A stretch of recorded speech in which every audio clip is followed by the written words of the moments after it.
Doctor Sharan Prakash Patil ಸುದ್ದಿಗೋಷ್ಠಿಯನ್ನು ಹಮ್ಮಿಕೊಂಡಿದ್ದರು.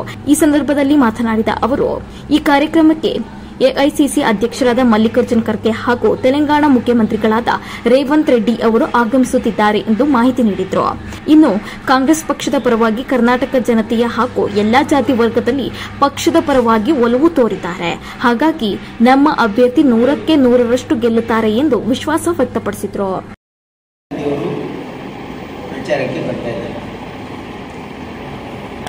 ಅವರ ಜೊತೆ ಅವರು ಮತ್ತೆ ನಮ್ಮ ಎಐಸಿಸಿ ಅಧ್ಯಕ್ಷರಾಗಿರ್ತಕ್ಕಂಥ ಮಲ್ಲಿಕಾರ್ಜುನ್ ಖರ್ಗೆ ಸಾಹೇಬರು ಮತ್ತು ತೆಲಂಗಾಣ ಮುಖ್ಯಮಂತ್ರಿಗಳಾಗಿರ್ತಕ್ಕಂಥ ರೇವಂತ್ ರೆಡ್ಡಿ ಸೇಡಂಗೆ ಪ್ರಚಾರ ಸಭೆ ಇದೆ. ಅದಲ್ಲದೆ ಇದು 12 ಗಂಟೆಗೆ, ಇದಕ್ಕೆ ಈ ಸಭೆಗಿಂತ ಮುಂಚೆ 12 ಗಂಟೆಗೆ ಗುರ್ಮಿಟ್ಕಲ್ನಲ್ಲಿ ಎಐಸಿಸಿ ಅಧ್ಯಕ್ಷರಾಗಿರ್ತಕ್ಕಂಥ ಮಲ್ಲಿಕಾರ್ಜುನ್ ಖರ್ಗೆ ಸಾಹೇಬರು ಮತ್ತು ತೆಲಂಗಾಣ ಮುಖ್ಯಮಂತ್ರಿಗಳಾಗಿರ್ತಕ್ಕಂಥ ರೇವಂತ್ ರೆಡ್ಡಿ ಅವರು ಈ ಚುನಾವಣಾ ಪ್ರಚಾರದಲ್ಲಿ ಭಾಗವಹಿಸ್ತಾ ಇದ್ದಾರೆ.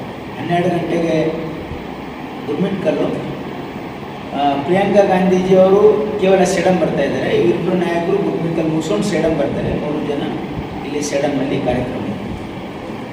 ಈ ಒಂದು ಮಾಹಿತಿ ತಮ್ಮ ಮುಖಾಂತರ ನಮಗೆಲ್ಲ ಗೊತ್ತಿರೋ ಹಾಗೆ ಈ ಚುನಾವಣೆ ಪ್ರಚಾರ ಒಂದು ನಿರ್ಣಾಯಕ ಹಂತಕ್ಕೆ ಬಂದಿದೆ. ಕಲಬುರಗಿ ಲೋಕಸಭಾ ಮತಕ್ಷೇತ್ರದಲ್ಲಿ ಮತದಾರರ ಒಲವು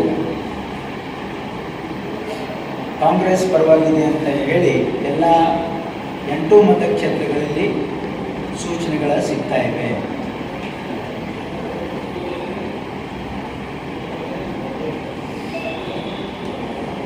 ಕರ್ನಾಟಕ ಸರ್ಕಾರ ಕೊಟ್ಟಿರ್ತಕ್ಕಂಥ ಗ್ಯಾರಂಟಿ ಭಾರಿ ದೊಡ್ಡ ಪ್ರಮಾಣದಲ್ಲಿ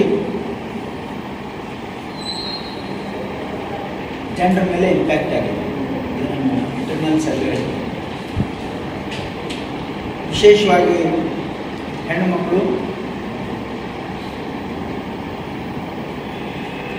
ನಮ್ಮ ಕಾರ್ಯಕರ್ತರು ಮನೆ ಮನೆಗೆ ನಮ್ಮ ನ್ಯಾಷನಲ್ ಗ್ಯಾರಂಟಿ ಕಾರ್ಡನ್ನು ಹಂಚಲಿಕ್ಕೆ ಹೋದಾಗ ಬಹಳ ಸಕಾರಾತ್ಮಕವಾಗಿರ್ತಕ್ಕಂಥ ಪ್ರತಿಕ್ರಿಯೆ ಹೆಣ್ಣು ಮಕ್ಕಳಿಂದ ಸಿಗ್ತಾ ಇದೆ ಅಂತಕ್ಕಂಥದ್ದು ನಮಗೆ ಇರ್ತಕ್ಕಂಥ ಮಾಹಿತಿ.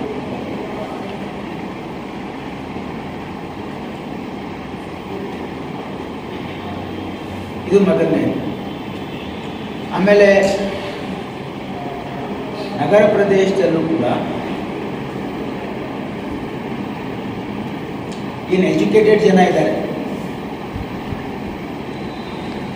ಎಜುಕೇಟೆಡ್ ಆ್ಯಂಡ್ ಅಫ್ಲುಯೆಂಟ್ ಜನ ಇದ್ದಾರೆ. ಅವರಲ್ಲಿ ಏನು ಭಾವನೆ ಇದೆ ಅಂದರೆ, Umesh Jadhav performance is parliament is 0.